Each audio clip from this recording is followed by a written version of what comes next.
Voilà, bonjour tout le monde, bienvenue à tous ceux qui sont là et il y en a aussi toute une partie online. Voilà, et donc nous avons l'honneur de recevoir aujourd'hui professeur Van de Born, dont on ne présente plus. En tout cas, en cardiologie, c'est un des CV kilométriques, de meilleurs CV de toute la Belgique, avec toutes ses publications en hypertension et système nerveux autonome, etc., etc. Mais aujourd'hui, donc, il va nous parler évidemment d'un sujet très important qui est l'hypercholestérolémie, les traitements actuels en 2023, avec toutes les nouveautés. Et donc voilà, Philippe, c'est à toi. Super. Voilà, un grand merci pour l'invitation. Je pense que j'ai un peu trop de d'IA, donc en plus, comme je vais absolument visiter votre service aussi après, donc on va essayer de passer peut-être un peu plus à l'essentiel. Euh, Merci aussi à Lisa Zeka qui est parmi nous, voilà, qui a aussi joué un rôle important dans la réalisation de ce séminaire. Et puis, c'est toujours un plaisir de retrouver tous les visages connus habituels. Donc, effectivement, je vais vous parler de l'hypercholestérolémie. Et donc, voilà un petit peu ce qu'on va voir ensemble. Donc, on reprendre un petit peu ce qu'on dit de nos jours en termes d'objectifs à atteindre. Pourquoi est-ce qu'il y a des objectifs en fonction du niveau de risque du patient? Puis, je lisais en venant ici la campagne de M. Trump qui est de nouveau en cours, Trump numéro 2, et toutes les fake news qui sont en train de se créer de nouveau. Donc, on parlera un peu des fake news, mais cette fois-ci au niveau du cholestérol. On va voir un petit peu ensemble finalement sous-tend, ce qui alimente en fait cette perception du cholestérol qui en fait qui n'est pas nocif ou dangereux. Et puis on parlera des nouveautés puisqu'il y a pas mal de médicaments qui sont disponibles maintenant dans l'hypercholestérolémie. Et alors si on a le temps, je voudrais vous parler juste une étude sur la lipoprotéine petit a pour laquelle on pourra encore recruter des patients. Alors les objectifs, donc ça c'est ce qui est repris sur la diapositive ici. Je sais pas si je sais pointer avec la souris, sans doute. Ouais, voilà. Alors, donc ce que vous voyez ici, c'est un graphique avec le nombre d'événements cardiovasculaires majeurs sur une période de 5 ans. On va de 0 à 1600. Et là, vous avez la réduction en nombre d'événements au prorata de la réduction du LDL cholestérol qui est obtenue moins 40, moins 60, moins 80 mg. Et ça dans différents groupes avec des risques cardiovasculaires de plus en plus importants. Donc, ce qu'on voit en fait, c'est que plus on fait baisser le LDL cholestérol, plus on prévient des événements. Et bien sûr, ben, plus le risque du patient est élevé, plus le nombre d'événements finalement prévenus est plus grand. Donc, ça sous-entend, si vous voulez, toute la politique qui est de ben, finalement, pour 1 euro investi, c'est dans le groupe à plus haut risque que la réduction du LDL cholestérol va prévenir le plus d'événements. Donc, c'est ce qui est le plus cost-effectif. Finalement, c'était de repérer les patients à très haut risque et quand ils sont à très haut risque, de faire baisser de manière intense leur LDL cholestérol. Vous voyez ici, vous prévenez 1440 événements par rapport à 310 entre le risque très élevé et le risque qui est élevé pour une réduction importante du LDL cholestérol. Donc, ça sous-entend un petit peu toute l'attitude. L'autre chose, et ça vous l'aurez remarqué certainement, quand on suit maintenant des patients avec une insuffisance coronaire chronique stable, finalement leur pronostic a complètement été révolutionné, pas uniquement par le traitement hypolipémiant, par l'ensemble de la thérapie qui a été mise en route, mais juste pour reprendre ça sur un plan un peu historique, je dirais. Eh bien, quand on a commencé l'étude 4S, qui était la première étude chez les patients à haut risque cardiovasculaire, eh bien, vous voyez que le groupe placebo avait un LDL cholestérol à 190 mg par décilitre. Le taux d'événements à 5 ans coronaire, vous voyez, c'était 25%. Autrement dit, à 5 ans, un patient sur 4 refaisait un événement coronaire. Avec l'étude 4S, ils ont baissé le LDL cholestérol à 125 mg par décilitre. Et vous voyez que ben, les événements ont baissé à plus ou moins 17%. Puis au fur et à mesure que les thérapies se sont améliorées, et ce n'est pas évidemment que la réduction du LDL cholestérol, c'est l'ensemble de la prise en charge du syndrome coronaire chronique et stable, eh bien on voit que finalement le taux d'événement, eh bien, il a baissé de manière très très importante. Et au fur et à mesure qu'on progresse dans l'amélioration de la compréhension des plaques et de leurs répercussions, de la physiologie des plaques, etc., et que les traitements continuent à avancer, eh bien, vous voyez que maintenant, on a un taux de récidive qui est de l'ordre de 2%. Pour l'instant, on a des données en Belgique chez les patients de ce type-là avec les traitements actuels où le taux de récidive à 5 ans est de 1% seulement.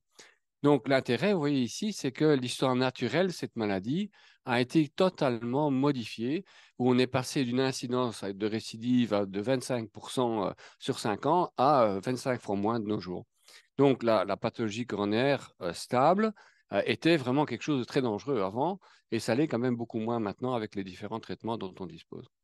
Alors, c'est vrai aussi pour les syndromes coronaires instables, qui sont en rouge ici, ils partent d'un risque plus élevé, mais aussi on a réussi à abaisser petit à petit de plus en plus le LDL cholestérol chez ces patients.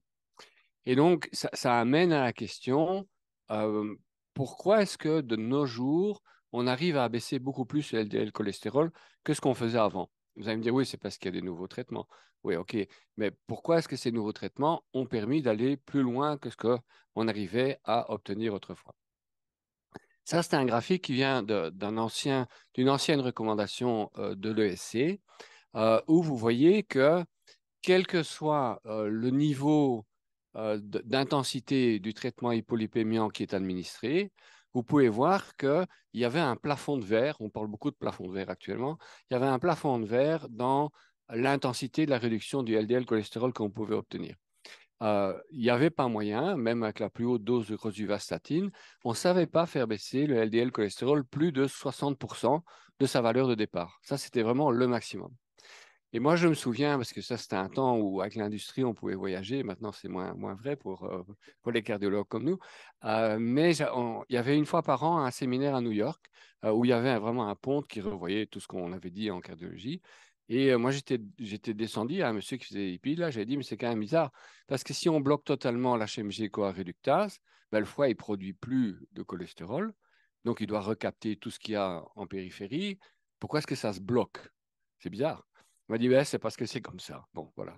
Je dis, au moins, j'aurais vu le World Trade Center, etc. Mais de ce côté-là, je n'aurais pas appris grand-chose. Donc maintenant, c'est pourquoi.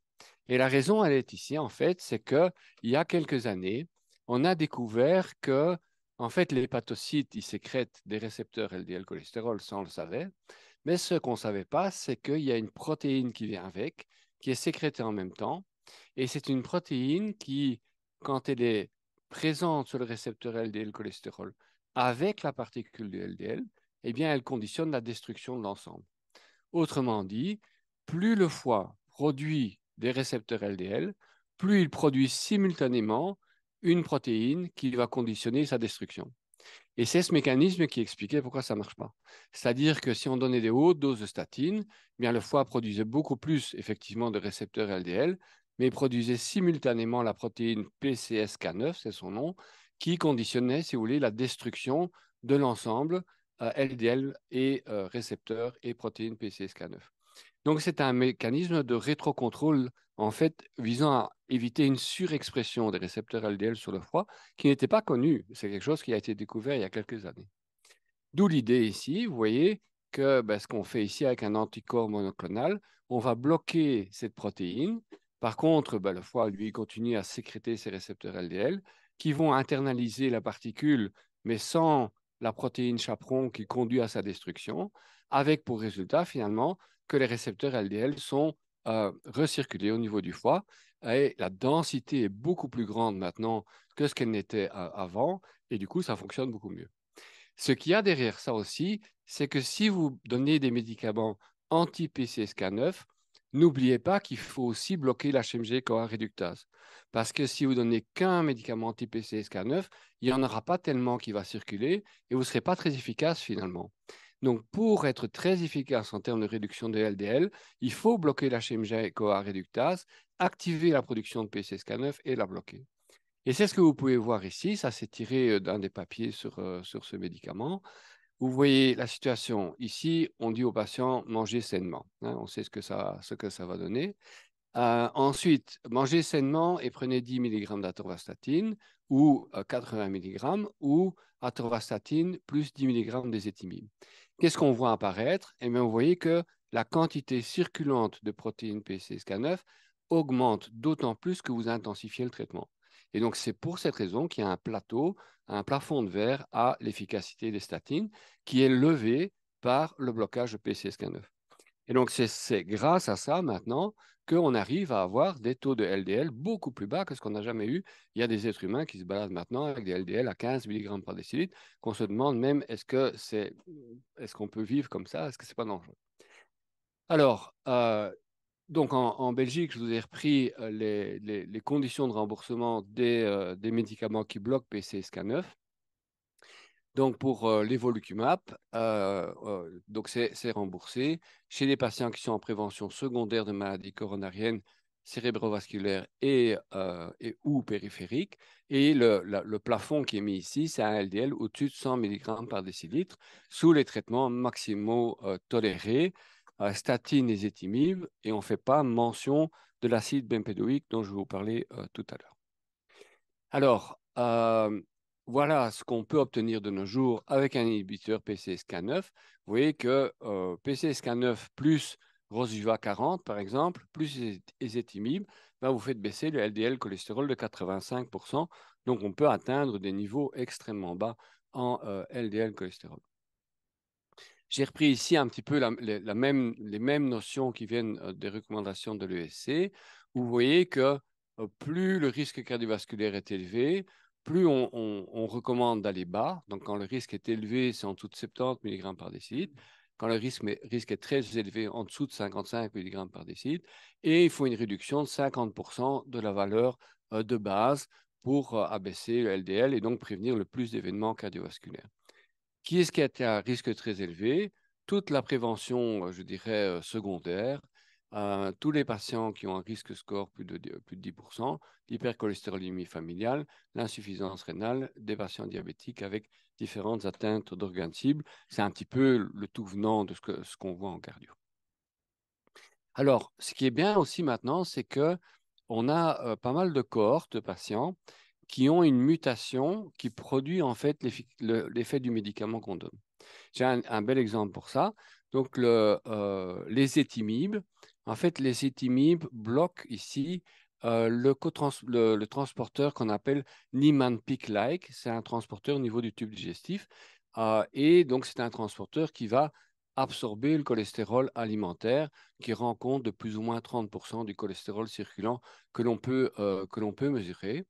Et on peut donc trouver des patients, si vous voulez, qui ont une perte de fonction de ce transporteur, donc ils sont nés, si vous voulez, avec des étimibes, ou des patients qui ont ce transporteur qui est hyper fonctionnel. Et donc, ce que vous pouvez voir, c'est que ces modifications dans les lipides dues à des modifications génétiques, eh bien, elles vont vous faire des réductions en événements cardiovasculaires qui sont conséquentes, style ici 18% en moins, qui sont en fait plus conséquentes que les réductions que vous pouvez obtenir avec des médicaments qui abaissent le LDL cholestérol. Alors, quelles sont les raisons? La raison la plus probable, c'est que ça, c'est un cholestérol qui est bas depuis la naissance. Et que si on voit les plaques d'athérome comme étant le résultat d'une accumulation de 50 ans d'exposition à trop de cholestérol, c'est probablement ce mécanisme-là qui explique une réduction peu importante pendant une très longue période, prévient plus d'événements que notre prévention secondaire. Les gens sont bourrés de plaques d'athérome, puis ils disent, ah, ça y est, maintenant il faut y aller et abaisser le LDL cholestérol. D'autres pourraient dire, ouais, les médicaments sont moins purs quand même aussi qu'une mutation. Et par exemple, la mutation Niemann-Pick, ça n'est pas diabétogène, par exemple, ça n'augmente pas le risque de diabète. Vous pouvez voir ça, c'est vrai aussi pour l'HMG-CoA réductase. Il y a des gens qui naissent avec l'équivalent d'une HMG-CoA réductase qui ne fonctionne pas. Et donc, ils ont un peu une statine depuis leur naissance. Ou alors, ils ont une HMG-CoA réductase qui est très, très fonctionnelle. Pour notre médicament PCSK9, vous voyez, on retrouve la même chose aussi. Il y a des personnes, et c'est comme ça qu'on a découvert ça, qui ont une perte de fonction de PCSK9. Donc, ils ont plein de récepteurs LDL à la surface du foie. Et en fait, il y en a des aussi qui ont un gain de fonction PCSK9 fonctionne trop bien et conduit à la disparition de tous les récepteurs LDL. C'est comme ça que cette protéine a été trouvée. C'était des patients qui avaient une hypercholestérolémie familiale, mais qui avaient tout ce qu'il fallait comme gène pour les récepteurs LDL, etc. Donc, il n'y avait pas d'explication au mécanisme responsable de l'hypercholestérolémie. On voyait des récepteurs LDL sur le foie, mais en faible nombre, alors que la génétique du récepteur LDL était là, l'ApoB était là, il n'y avait rien qui manquait de ce côté. Alors, la question c'est jusqu'où on peut baisser le LDL cholestérol. Et donc ça, je suis en train de dire sur ça, et a priori, on peut aller effectivement très bas. Quand on va voir les articles de Brown et de Goldstein, qui sont vraiment ceux qui ont découvert, si vous voulez, le récepteur LDL, eh bien, on dit que le rapport entre les taux lymphatiques de LDL et les récepteurs cellulaires, eh bien, c'est à peu près un rapport de 1/10. Ce qui fait que, eh bien, avec un taux plasmatique de 25 mg par décilitre, il doit y avoir suffisamment de LDL cholestérol au niveau intracellulaire, et c'est peut-être ça la valeur normale. Quand on regarde ici, en fait, dans différents modèles animaux, vous pouvez voir que dans pas mal de mammifères, en fait, les valeurs de LDL cholestérol sont en fait beaucoup plus basses que celles des valeurs humaines. On est plus ou moins effectivement dans les 15-20 mg par décilitre de LDL cholestérol. Ça dépend un petit peu des animaux. Et puis les êtres humains, ben, à la naissance, ils ont un taux de LDL qui est bas, mais qui va augmenter progressivement au cours de la vie. Et je suis en train de lire en ce moment pour essayer de comprendre quels sont les mécanismes derrière tout ça. Mais donc, dans le monde, je dirais, animal, qui n'est pas soumis au même régime que nous, eh bien, les LDL sont beaucoup, beaucoup plus bas. On vient d'avoir une publication du journal sur l'athérosclérose américaine. Donc, c'est l'American Heart Association qui insiste sur le fait que abaisser le LDL cholestérol ne donne pas d'anomalie en termes de fonction cognitive, ça ne donne pas de la démence et ça ne favorise pas des AVC d'origine hémorragique. Et donc, c'est un message, je dirais, de réassurance par rapport à des taux de LDL cholestérol bas qui peuvent être atteints de nos jours. Alors, ça m'amène aux fake news. Parce que tout ça, c'est très beau. D'un côté, vous avez toute la littérature qui montre que voilà, plus on va vers le bas, mieux c'est et plus il y a des bénéfices. On n'arrête pas d'avoir des médicaments qui permettent d'aller plus bas, qui sont remboursés. Certains sont quand même onéreux. Donc, vous avez la science et le monde médical qui évoluent d'un côté. Et de l'autre côté, quand nous, on arrive avec notre patient, rien que pour avoir 10 mg de simvastatine, c'est déjà toute une histoire en disant ah, j'ai lu ci et j'ai lu ça. Et il y a une croyance populaire vraiment qui s'est installée de déni de la statine. Et quand on arrive avec ça, on est directement suspecté de vouloir faire des trucs bizarres.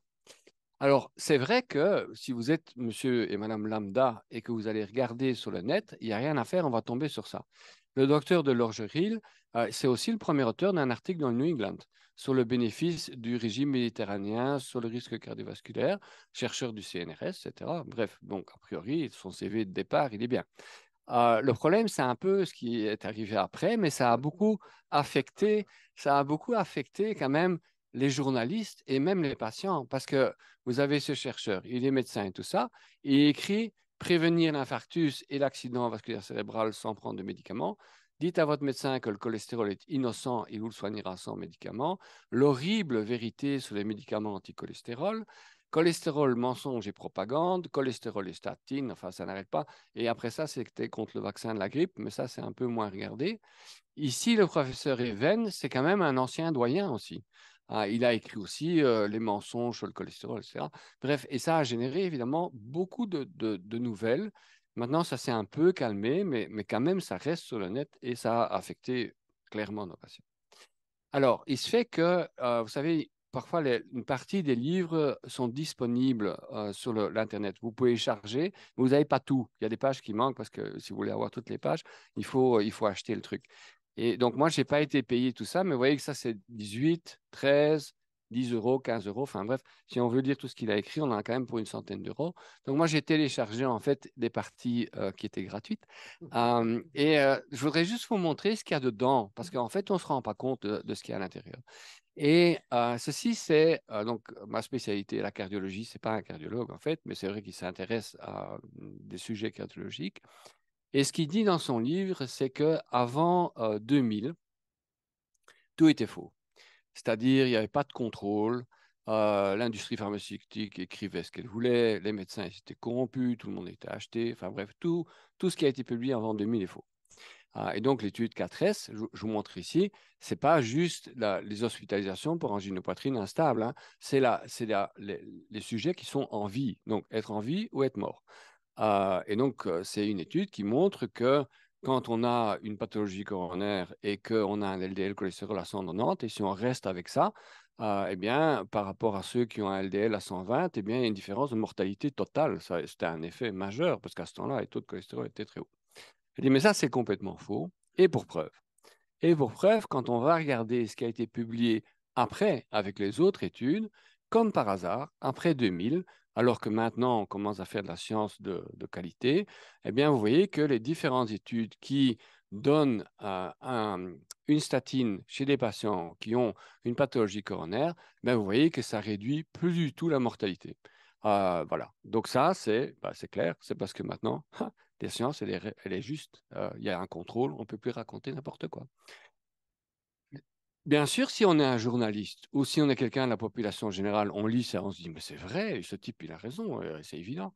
Alors que le gros biais ici, ben, le truc, c'est que on compare pas ici une statine à un placebo, on compare une statine plus puissante à une statine un peu moins puissante.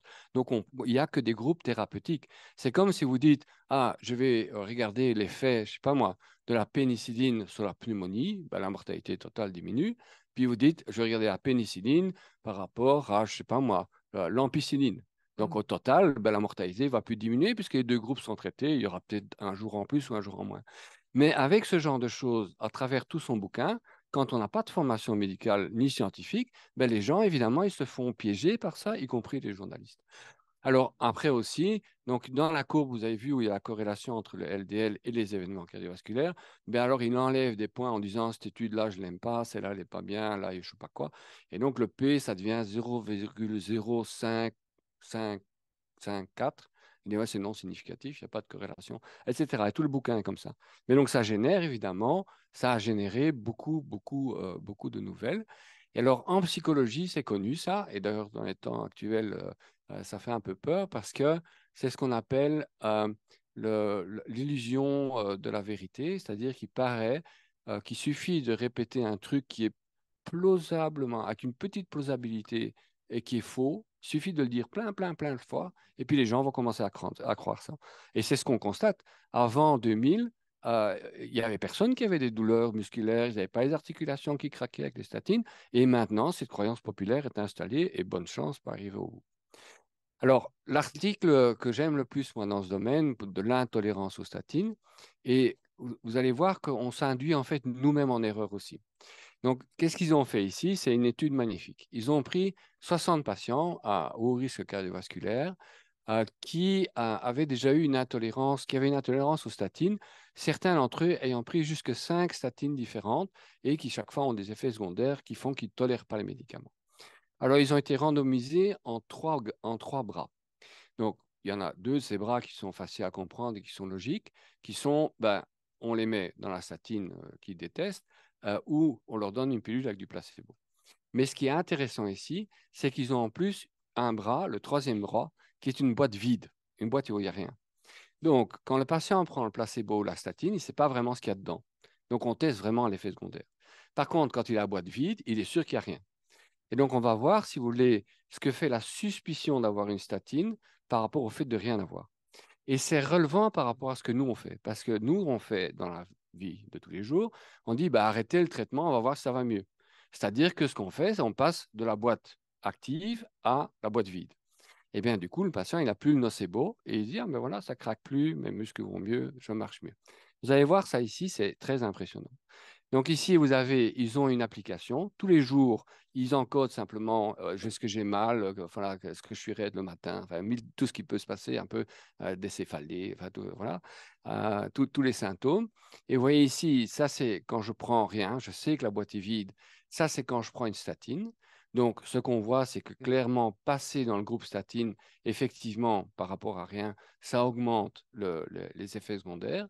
Mais vous voyez que quand on passe de je ne prends rien à je prends un placebo, eh bien, j'ai à peu près la même incidence d'effets secondaires. Et donc, là où c'est intéressant, c'est que pour nous, en fait, on ne devrait pas dire arrêtez le traitement et on va voir si ça va mieux. On devrait demander au pharmacien de préparer un placebo par rapport au traitement actif et randomiser un mois par rapport à l'autre mois et voir s'il y a vraiment un truc. Sinon, avec l'histoire de la boîte vide, on finit par se convaincre nous-mêmes en se disant, ah, mais c'est vrai, ben, après tout, c'est vrai, il y a moins de plaintes. Mais c'est parce que l'effet nocebo est parti, quoi. Donc ici, vous avez aussi l'évolution, si vous voulez, de pourcentage de patients depuis qu'ils ont commencé le traitement avec le placebo par rapport à la statine. Et vous voyez que les effets secondaires, ben, ils sont en train de grimper au fur et à mesure avec les deux.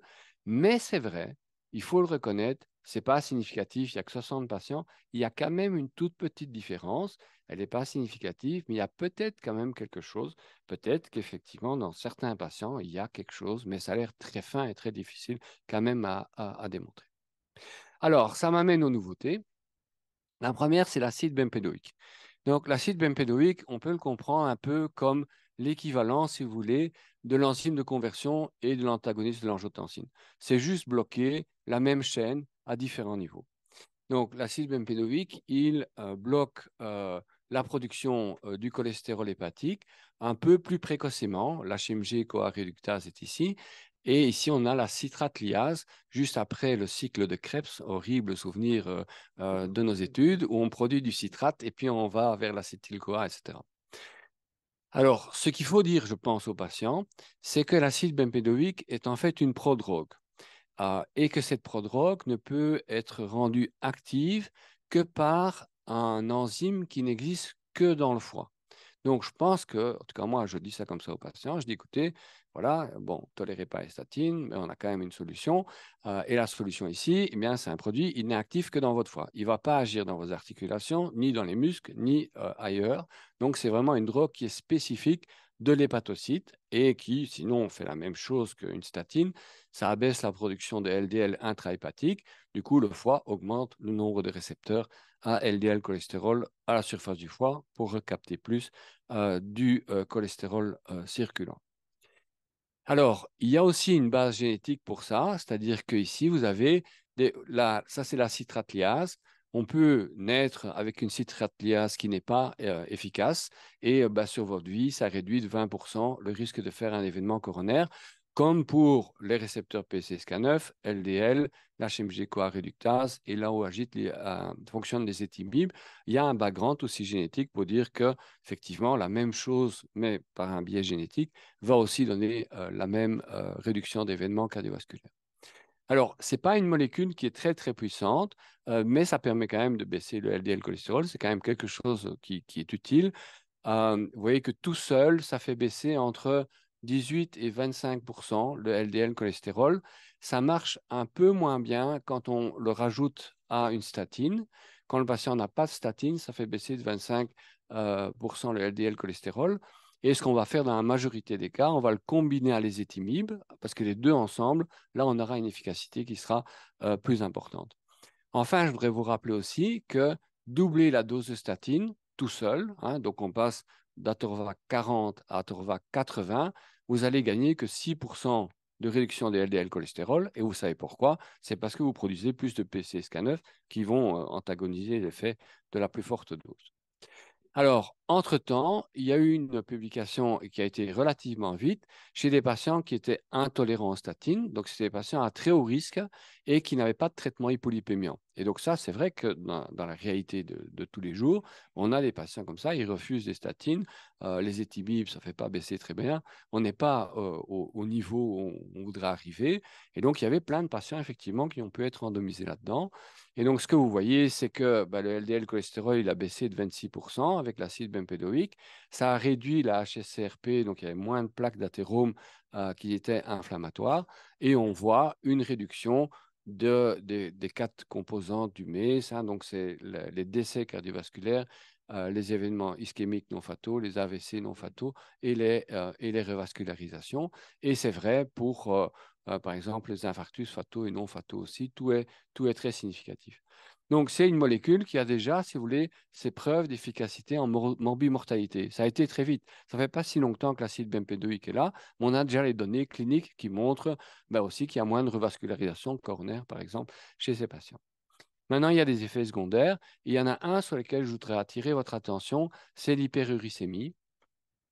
Ça a un peu augmenté les lithiases aussi, donc c'est un doublement, mais une incidence qui est faible, probablement parce qu'il y a une excrétion biliaire plus importante de cholestérol. Donc ça, c'est un parti analyse critique, donc pro et contra de l'acide bempédoïque. L'acide bempédoïque a comme action de bloquer un transporteur au niveau tubulaire qui intervient dans la sécrétion de l'acide urique. Donc, c'est une molécule qui aura tendance à augmenter les taux d'acide urique. Ça va être une augmentation qui n'est pas très, très importante. Par exemple, le patient, s'il a 5 mg par décilitre, il va se retrouver à 7 mg par décilitre.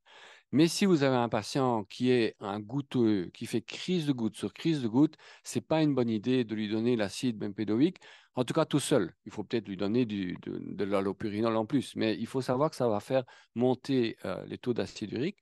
Pas parce qu'il y a une insuffisance rénale, parce que c'est vraiment une action, si vous voulez, sur un des cotransporteurs ici. Mais donc ça, c'est un point auquel il faut faire attention. Vous voyez ici, si le patient n'a pas d'antécédent d'acide urique, de goutte, il a des taux d'acide urique normaux à l'état de base, il y aura 0,3% de crise de goutte par rapport à 0,2% dans la population. Il n'y a presque pas d'effet. Par contre, si vous avez un patient qui a des taux d'acide urique qui sont élevés, eh bien, il y a 23% de crise de goutte par rapport à 10% en double. Donc ça, c'est beaucoup plus. Ici, vous voyez l'effet sur l'acide urique quand on commence le traitement. Et après, vous avez la réduction. Vous voyez que c'est une augmentation de 10 à 20%. Donc ça, c'est juste un petit point auquel il faut faire attention. Le deuxième point qui, moi, m'avait inquiété au début quand ils étaient arrivés avec cette molécule, c'est le fait que la créatinine, elle est aussi excrétée par le même transporteur. Ça nous rappelle un peu les phénofibrates, hein, où les fibrates font monter un peu la créatinine aussi, pas parce qu'il y a l'insuffisance rénale, mais c'est parce qu'en fait, il y a une moindre sécrétion de créatinine. Et donc, je me suis dit, ça va être embêtant parce que si on a un patient hypercholestérolémique avec une insuffisance cardiaque qui est sous, je sais pas moi, IEC, aldactone, machin truc, et puis on va voir cette créatinine qui va monter, on ne saura pas est-ce que c'est la spiro que je dois abaisser, enfin, qu'est-ce qui fait quoi. Donc, au début, enfin voilà, je me posais un peu des questions, mais finalement, l'effet est extrêmement faible. L'augmentation de la créatinine est vraiment minimale. Ça monte, vous voyez, de 0,05 mg par décilitre. Et alors, du coup, la filtration calculée, elle, effectivement, va vous montrer une DFG un peu plus abaissée, mais en clinique, voilà, chez le patient, chez tout le monde, en fait, on ne remarque presque pas et c'est également réversible.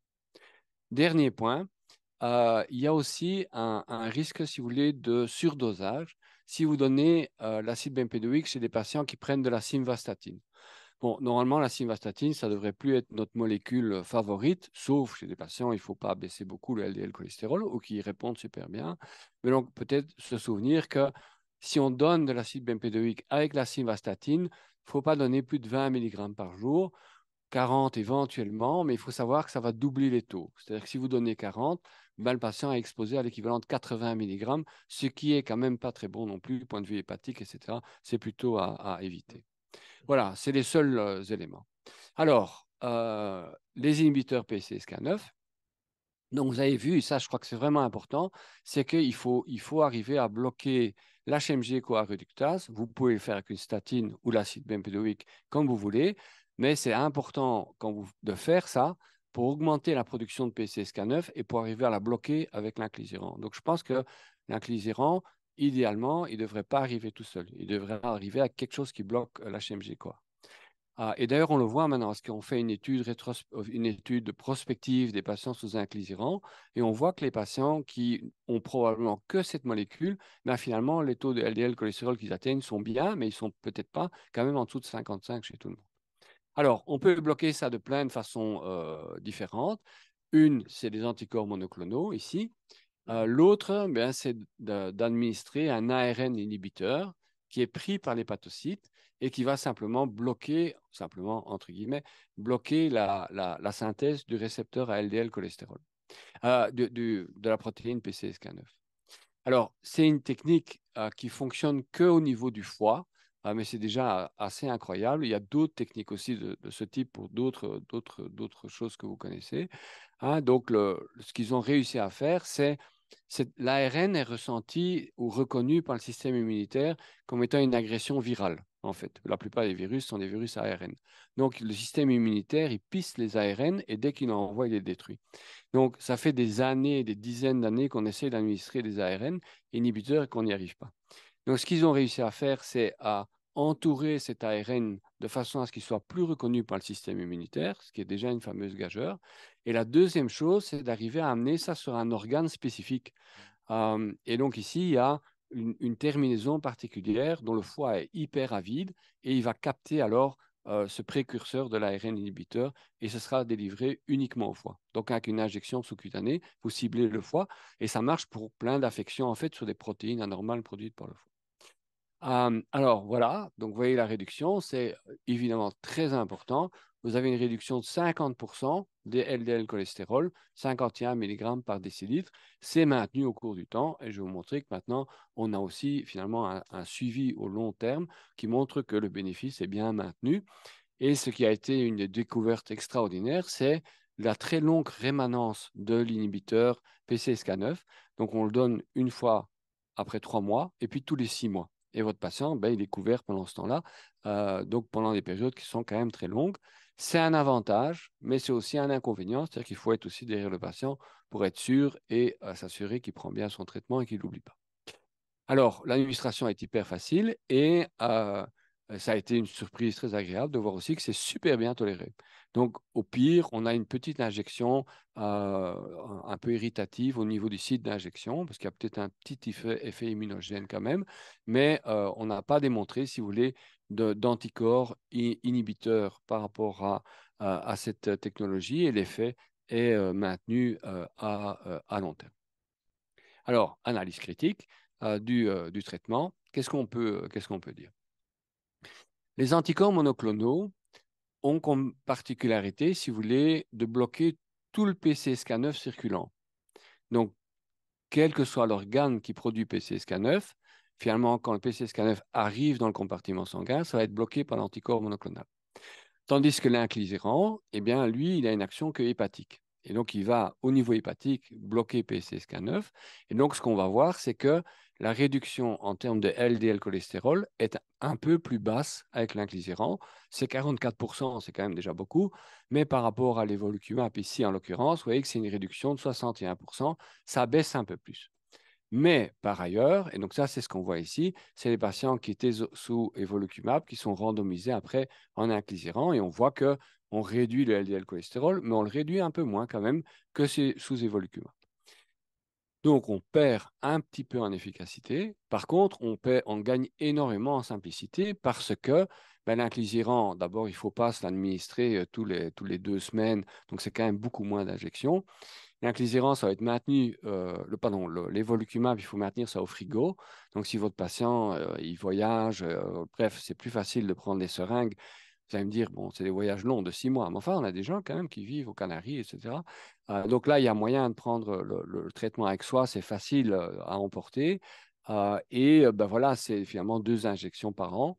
Et c'est ce qu'on dit ici, c'est-à-dire il faut 104 injections d'évolucumab pour abaisser le LDL cholestérol de 61%, tandis qu'avec PCSK9, eh bien, sur la même période, c'est seulement 9 injections et on a 44% de LDL cholestérol en moins. Alors, un autre élément, je crois, qui est intéressant, c'est le fait que, en fait, on rattrape jamais le temps perdu, euh, particulièrement pour le LDL cholestérol. Donc ici, vous voyez des patients qui étaient dans l'étude Fourier. Donc là, ils étaient dans le groupe placebo, ces patients à haut risque cardiovasculaire, ils ont un LDL à 90 mg par décilitre. Et là, ils sont sous evolocumab. Puis après ça, ben, tous ceux, et c'est ce qui est intéressant dans les études actuellement, c'est que les patients sous placebo, ben, ils finissent aussi par être dans le traitement actif.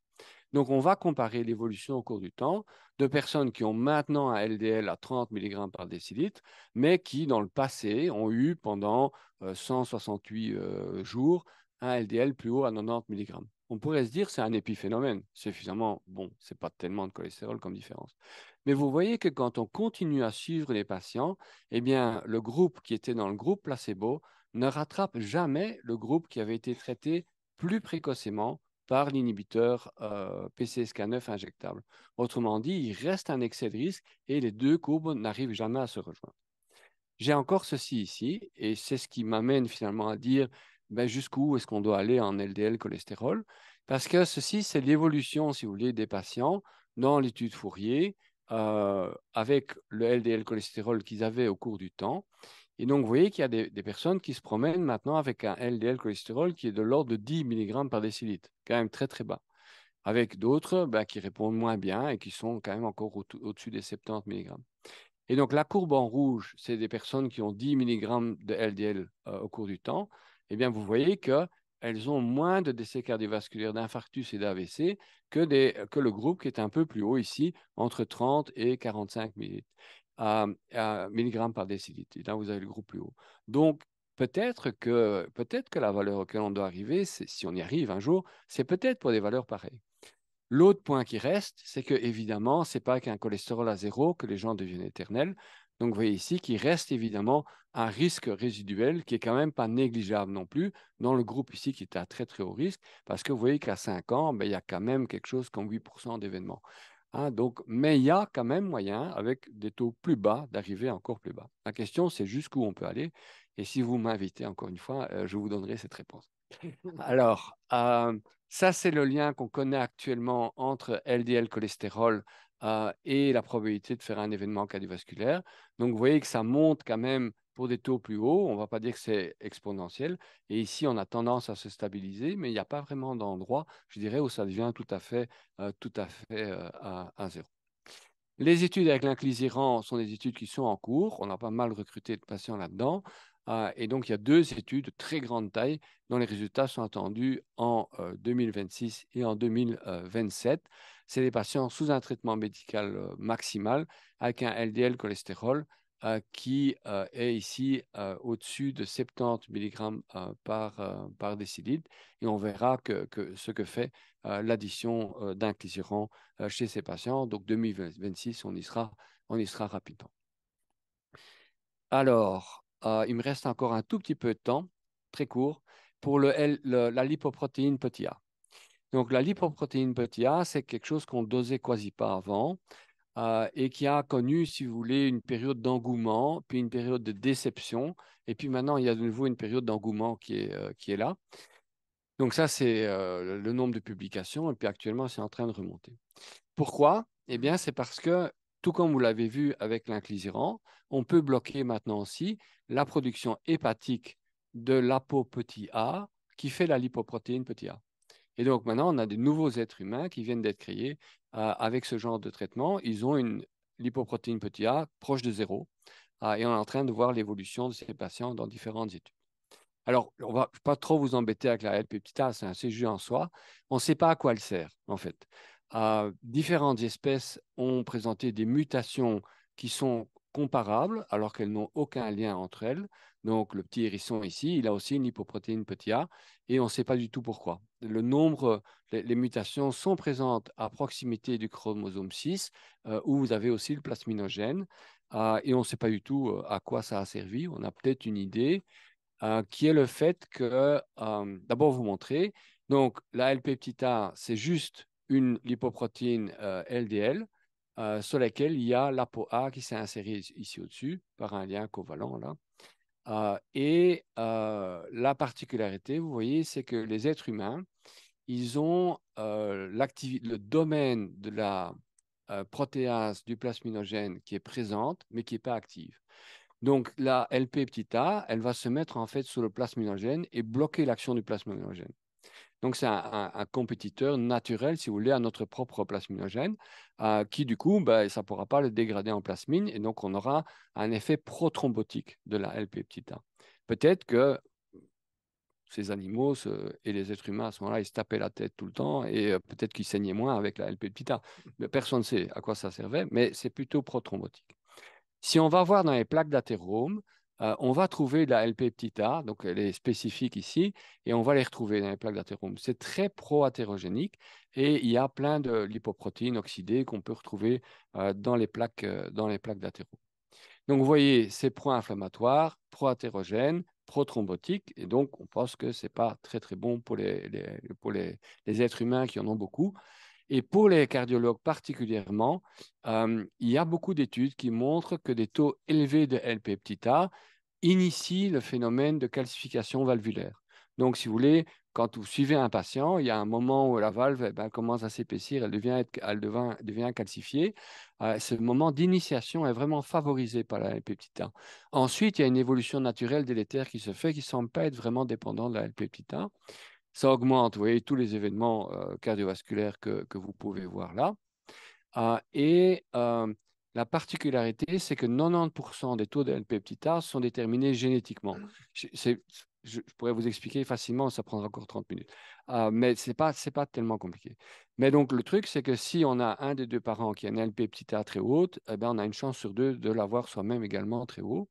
On a fait une étude sur des mesures répétées de LP petit a faites souvent sans savoir ce que l'autre collègue avait dosé. Donc, il y a des personnes qui font des doses de LP-PTA, mais c'est parce qu'ils ont vu peut-être, je ne sais pas, 5 cardiologues différents qui ont tous pensé à ça. Donc, on s'est retrouvé ça dans le réseau de santé belge.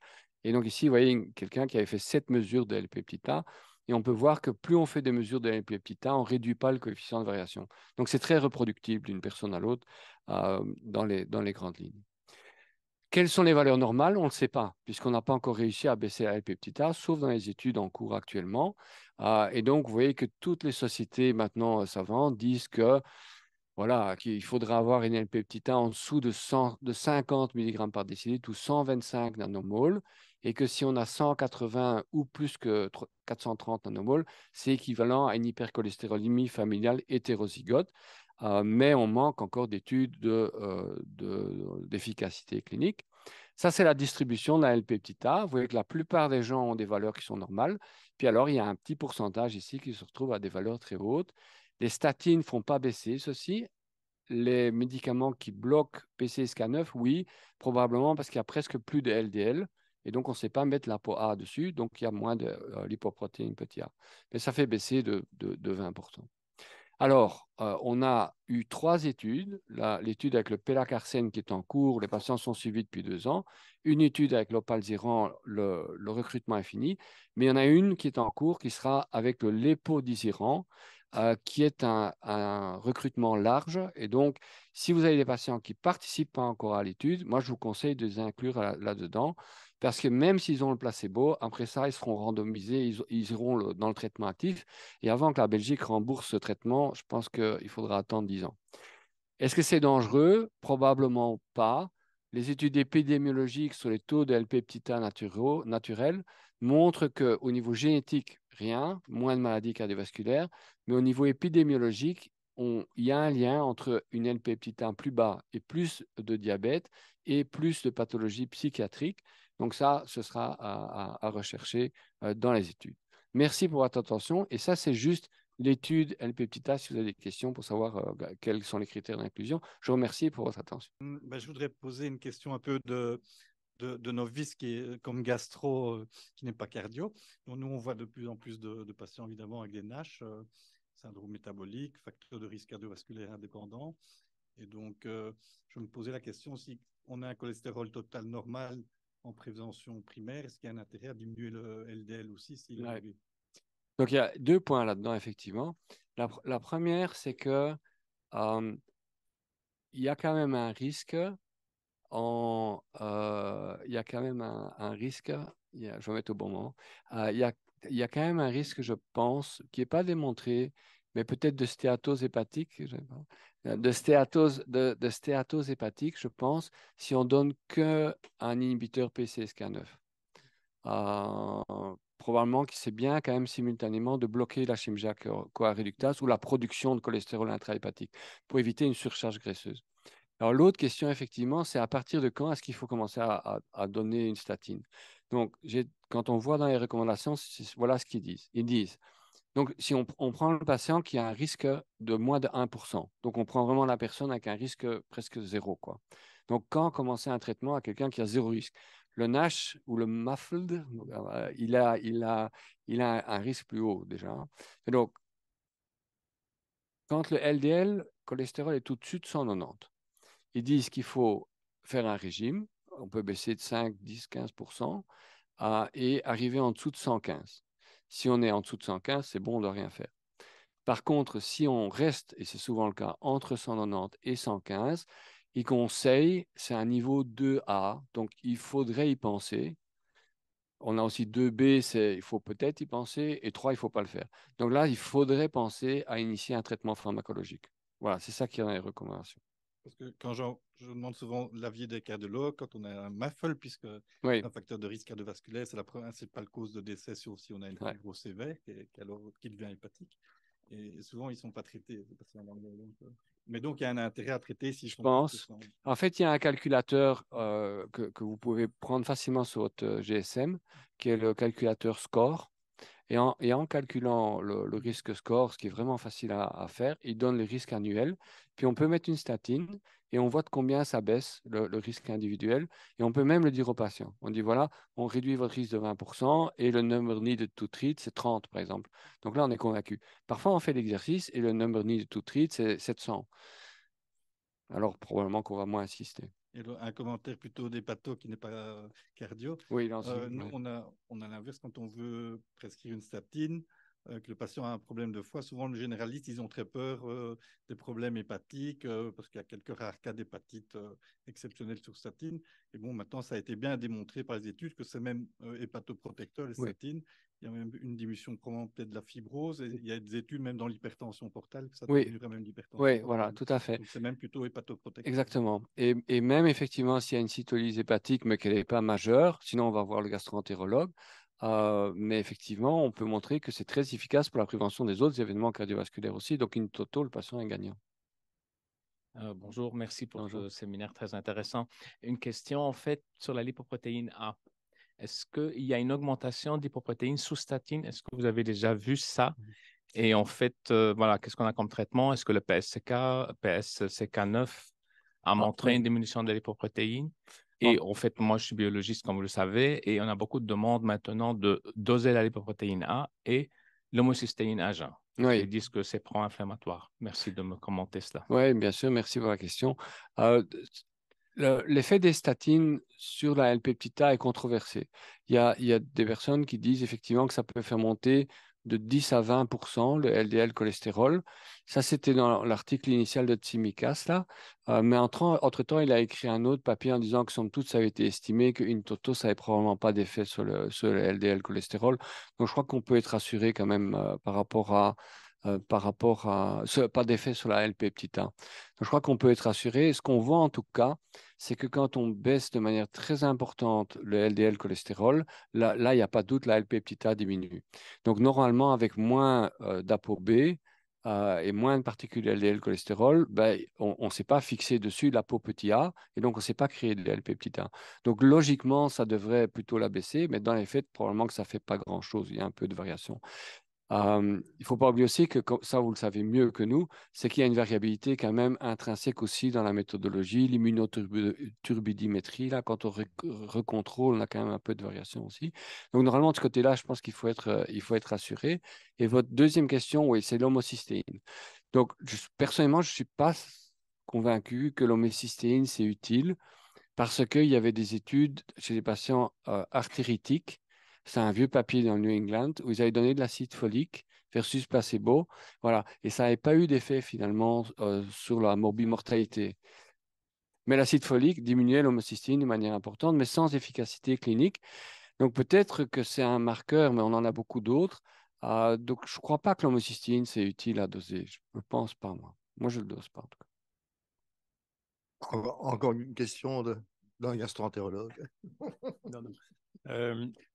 Dans la population gériatrique, quelles sont les valeurs cibles que vous verriez, je dirais, dans un contexte de patients hospitalisés en gériatrie, Ouais. 85-90 ans, avec d'autres pathologies? Est-ce que ce sont des valeurs cibles qui restent, je dirais, relevantes ou vraiment excessives? par rapport à ces patients-là. Oui, bien sûr. Donc, il y a la patientèle gériatrique ambulatoire, parfois on en entend, qui a eu un événement coronaire. Là, on dit qu'il ne faut rien changer, il faut rester avec la même chose. Si le traitement est bien toléré, il y a beaucoup de patients, ça ne les dérange pas et, ouais, et on peut continuer. Bien sûr, après, il faut faire le risque-bénéfice de l'amélioration du pronostic cardiovasculaire de ces patients très âgés. D'un côté, le principal risque cardiovasculaire, ça reste notre vieillissement. Donc, c'est vrai que plus on est âgé, plus le risque absolu d'événement cardiovasculaire est grand, et plus on est en fait dans la table avec les gens à très très haut risque ou baisser finalement plus, fait baisser plus les événements.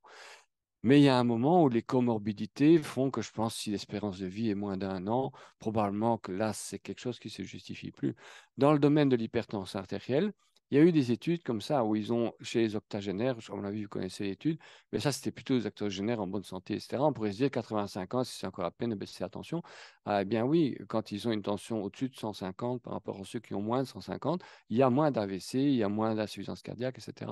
Donc je crois qu'il faut, dans les recos, on dit patient gériatrique qui n'a pas eu de statine à bon escient parce qu'il est en prévention secondaire, ça ne sert à rien de commencer. Par contre, s'il est à très haut risque en prévention secondaire, 85 ans, on dilate des coronaires, etc., là, il doit avoir le même traitement que tout le monde, je pense. Donc, c'est de nouveau, finalement, le praticien qui doit, qui doit voir les comorbidités, l'espérance de vie et à quel moment est-ce que c'est encore raisonnable. C'est la même réflexion que l'hémoglobine glyquée. Voilà, 8%, 8,5, pourquoi pas 9 finalement. Voilà. Ok. Pas d'autres questions? Si. Tu me fais marcher. Je profite d'une petite consultation gratuite. Si, si je prends des statines, je dois arrêter les chips, les frites, la crème fraîche? Ça c'est ma première question. Et est-ce que vos patients font ça? Est-ce qu'ils changent de régime alimentaire à ce moment-là? Et l'autre question, dans les études qui montrent la diminution du risque, comment ces études font la part des choses entre les gens qui, par exemple, changent de régime alimentaire, les autres, ceux qui pratiquent le sport, les autres? Voilà. Merci. Ouais. Non, c'est évidemment compliqué. C'est clair qu'un régime très riche en lipides saturés va quand même agir aussi contre les médicaments qu'on va donner. Et donc, on le voit bien, en fait, les éthymibes, justement, ils agissent assez bien finalement sur l'absorption du cholestérol alimentaire. Ce n'est pas les graisses saturées. Mais chez certains patients, l'administration de 10 mg des éthymibes, vous avez 40 ou 60% de réduction du LDL cholestérol. C'est parce que c'est des gens qui mangent probablement beaucoup de produits qui contiennent du cholestérol alimentaire. Donc parfois, l'efficacité est quand même fort importante de ce côté-là. Alors, est-ce que ça excuse de manger mal? Je pense pas, parce que nos collègues gastro-entérologues seront d'accord. Mais effectivement, on va peut-être abaisser le LDL, mais il y aura quand même le NASH qui va être là, l'obésité, le poids, tous les autres facteurs de risque, l'hypertension artérielle. Donc, au total, je pense qu'une alimentation défavorable n'est jamais favorable, même si on a un LDL cholestérol à 25, parce qu'on altère tout le reste. Alors, pour l'histoire du régime alimentaire, c'est vraiment très important parce qu'en Belgique, on est parmi les pays où le risque cardiovasculaire est faible, en fait. Et donc, la question, c'est à tous les patients qui migrent maintenant d'autres pays. Par exemple, en Turquie, le risque est considéré comme élevé. Donc, c'est un risque de base beaucoup plus haut. Question, c'est quelqu'un qui migre de la Turquie, vient en Belgique, à partir de combien d'années est-ce qu'on peut considérer qu'il a un risque faible belge ou est-ce qu'il reste à son risque qui est le risque initial de la Turquie? Il n'y a pas de réponse à ça. Parce que les modes de vie et les habitudes alimentaires sont quand même un élément qui se conserve très très fort. Nous, on avait avant le professeur Carpentier, il avait fait une étude sur ça, montrant qu'à 3 générations après, les gens continuaient à avoir le modèle alimentaire habituel qu'ils avaient emporté du pays chez eux. Dans ces circonstances-là, je pense qu'ils vont rester à élever. Par contre, s'ils passent à un modèle qui est plus exquis et vélo et salade, bah, effectivement, ça change. Donc, c'est très individuel et c'est difficile de faire Ces statistiques restent évidemment très, très relatives, hein. Donc,